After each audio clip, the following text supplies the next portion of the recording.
Let's review how to use the filter accordion on the PDF editor page of Toolkit.law. Select the Suite section, then the Creative Suite, and open the PDF editor page.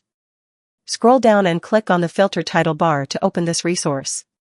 Here, you can load your PDF directly from your device or securely import it from Box, Clio, Dropbox, Google Drive, or OneDrive.